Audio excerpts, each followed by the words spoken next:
Everyone, কেমন আছো? আশা করছি তোমরা খুব ভালো আছো, আমিও খুব ভালো আছি। আর এটা হচ্ছে আমার অ্যানিভার্সারির দিন, মানে রাত্রি 12টার সময় বান্টি যে ফুল নিয়ে এসেছিলো, আমি ফুল নিয়ে এসেছি। আর এবারে যেন তেমন করে অ্যানিভার্সারিটা পালন করা হয়নি অন্যবারের মতো। এবারে যেহেতু ছোটো বাচ্চা আছে ওই জন্য তেমনভাবে পালন করা হয়নি। আমার বাবাকে একটা ছোট্ট সোনার গিফট দিয়েছি। আমার বাবা তাই বলছে, তুমি কেন দিয়েছো, তুমি কোথায় পাবে? ওই জন্য বকাবকি করছিলো আমাকে, আর ও আমাকে যেটা দিয়েবে সেটা বানাতে দিয়েছে। আর এই জায়গায় দুজনেই ফুল, ওই জন্য একটুখানি মানে আমাকে চেঁচাচ্ছিলো যে কেন নিয়েছো বা কিছু। আর তার সাথে আমার ছেলের একটা বালা নিয়ে এসেছি পরানোর জন্য, ছোট্ট একটা। আর বেশ ভালো লাগছিলো বালাটা, জানো তো, ওই জন্য নিয়ে এসেছি। আর এই যে আমাদের এটা চতুর্থ আমার অ্যানিভার্সারি। একজনের বিয়ে হলো, ঠিক আছে? ই মা, হাতে লাগবে তো, সুতো ছাড়ো ছাড়ো।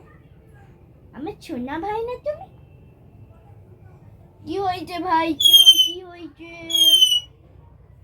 হ্যাঁ, তোমায় কে মেলেছে? এখানে দিদিভাই আর ভাইয়ের আদর চলছে আর গল্প চলছে এখন দুজনে। এই যে ভাই আদর করছে দিদিভাইকে, দুজনের আদর চলছে এখন। দিদিভাই ভাইকে ঘুম পাড়াতে গিয়ে নিজেই না ঘুমিয়ে পড়ে। দুজনে আছে এখন, গল্প হচ্ছে দিদিভাই আর ভাইয়ের। আর জানো তো, প্রতি বছর আমরা মানে সকালবেলার দিকটা করেই যাই হচ্ছে পুজো দিতে, কিন্তু এবারে আমার সকালবেলার দিকে পুজো দিতে যাওয়া হয়নি। আর দেখা হচ্ছে আমার ছেলে উঠে পড়ছিলো, ওই জন্য ছেলে রেখে যাওয়া যাচ্ছিলো না। ওই জন্য বিকালবেলা পুজো দিতে গেছিলাম। বিকালবেলা কি, তাও 7:30টার পর, মানে তাও জগন্নাথ বামুন পাবো কিনা এই নিয়ে আমরা যাচ্ছিলাম। কিন্তু কপাল ইয়েতে পেয়ে গেছি।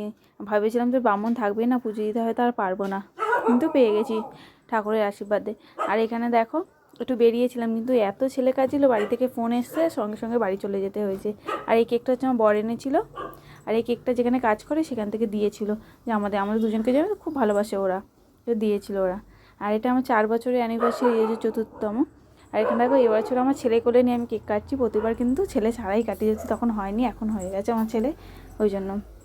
আর ছেলে ঘুমাচ্ছিল, কিন্তু যখন কেকটা কাটছিলাম ঠিক উঠে পড়েছিল, ওই জন্য ওকে নিয়েই আমরা কেক কাটলাম। আর এখানে সবাইকে নিয়ে কেকটা কেটে নিয়েছি, বাচ্চা কাচ্চাগুলো। নাহলে প্রতি বছর প্রচুর প্ল্যান থাকে যে এই করবো ওই করবো, কিন্তু এবছর আমার কোনো প্ল্যান ছিল না, যেহেতু ছোটো বাচ্চা, ওই জন্য যা হোক করে করেছি। আর টুকটাক করে মানে রান্নাবান্না হয়েছিল, আমি তো কিছুই করতে পারিনি রান্নাবান্না, দিদি ফিদি করেছিল, ওরাই যা রান্নাবান্না করেছিল। আর আমরা যদি ভাবি কোথায় বেরোবো, কিন্তু আমার ছেলে ঠিক বুঝতে পেরে যায়, ঠিক উঠে পড়ে, যতই ঘুমাক ঠিক আমরা যখন বেরোবো তার আগে ঠিক উঠে পড়ে।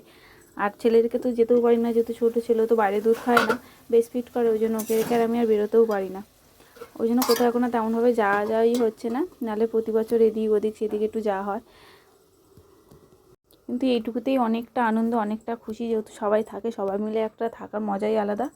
যেইটুকুই হোক সেইটুকুতে অনেকটা খুশি হয়েছি। আর পরের বছর যখন আমার অ্যানিভার্সারি হবে, তখন আমার ছেলে আরেকটু বড় হয়ে যাবে, তখন আমার ছেলের 1 বছর হয়ে যাবে। চলো বন্ধু, ভিডিওটা যেখানে শেষ করলাম, সবাই ভালো থেকে সুস্থ থেকো, টাটা।